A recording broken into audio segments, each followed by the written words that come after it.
imagery. Video number 2, I was just talking about my closet. It's a small closet. My apartment has a lot of cabinets that can be used for storage. It's like, you know, it's kind of like, they use these for dorm rooms also, or people who just have temporary residences or what have you. And it's a studio. But I was talking about every time I came through the front door of my studio apartment, when I first moved here, and it was after dark and I forgot to turn on a light, I would keep getting the imagery of someone crouching in my closet ready to attack. And it's like people are able to scare people,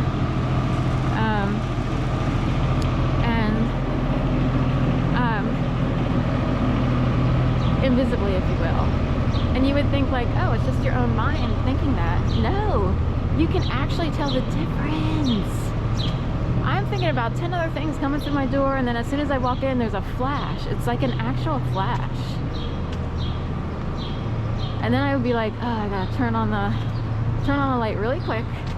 You know, maybe run over, check the closet.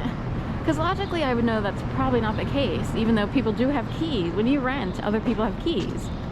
Because in general, when you rent, the landlord has a key, the property management landlord. If you live in a building with a concierge, they have a key in case there's an emergency and you're at home, or if you're locked out. Maintenance has a key in case there's an emergency if you're locked out, if they need to get in there and you're not there. Everybody has a key to your apartment. You see what I mean? So the imagery of someone coming out of the closet kept being put through, and I was able to put a rolled up thing that could have been used as like a mattress topper. It's sort of like a thing that you would put on a cot. I don't know what it is.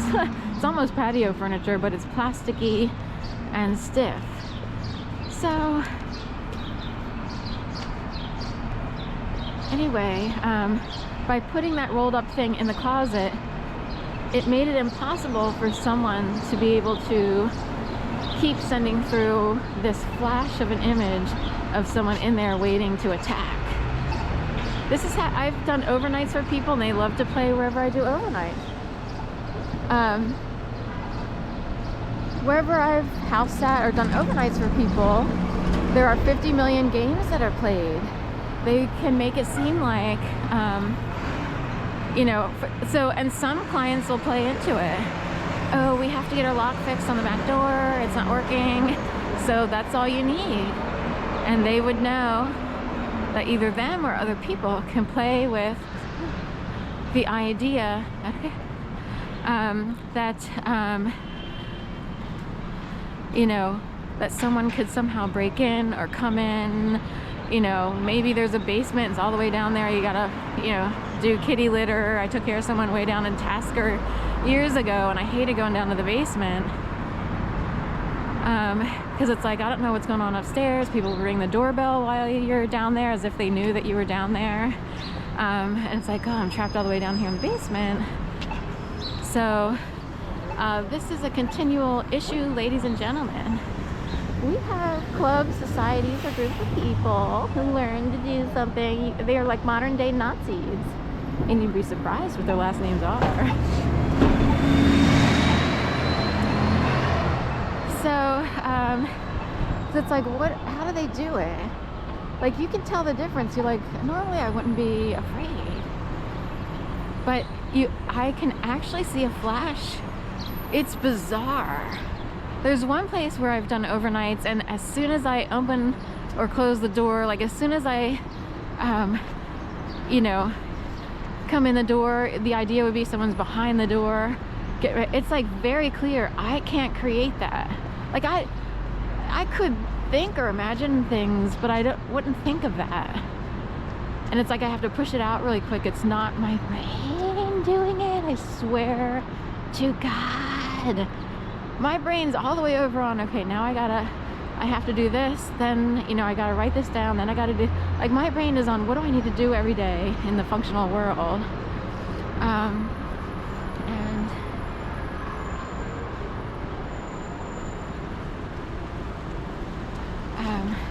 what do I need to do every day. Like, I have lists of things I need to get done, need to do, and I don't think about these scary things. So how is it done? And it's uncool to do that to someone, whoever has the capability of doing it.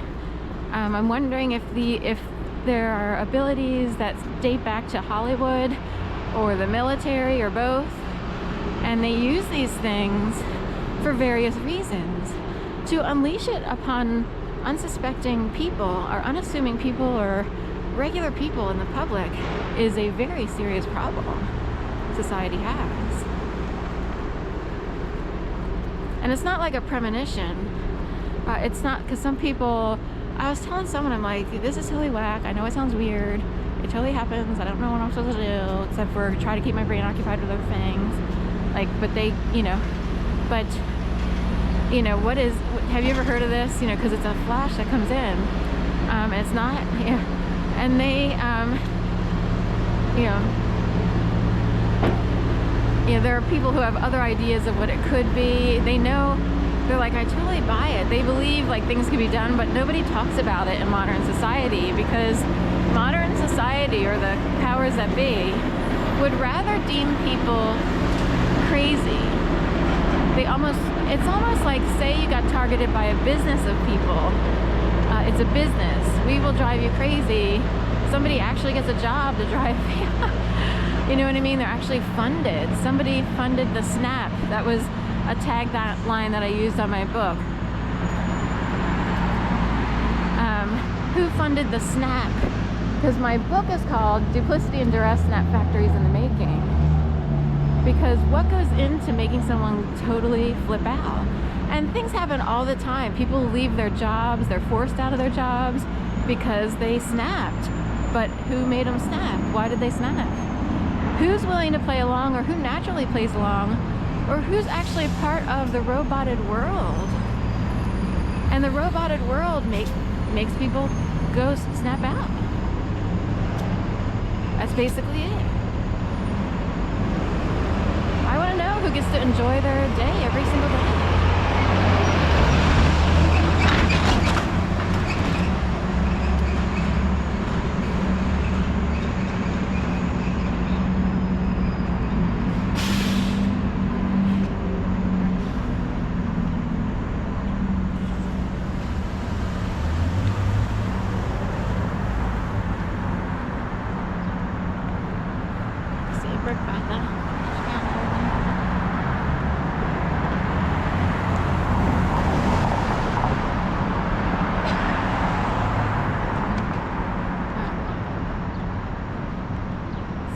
Anyway, I was going to make another point about people who kind of know that there are things that can be done by quote-unquote higher level people, and or people who just have money. It doesn't mean they're higher level. They could even be total jackasses. And they are willing to manipulate people's brains because somehow they know how to do it, even without seeing you in person. It's one thing to sit down with someone or to be in someone's presence and have your brain manipulated, to have people who are premeditators. Oh, I know what it was, premonition. So the idea is, premonitions, I was talking about earlier. If a flash comes in your brain and you think someone's standing there in your closet, and it's like, that's weird,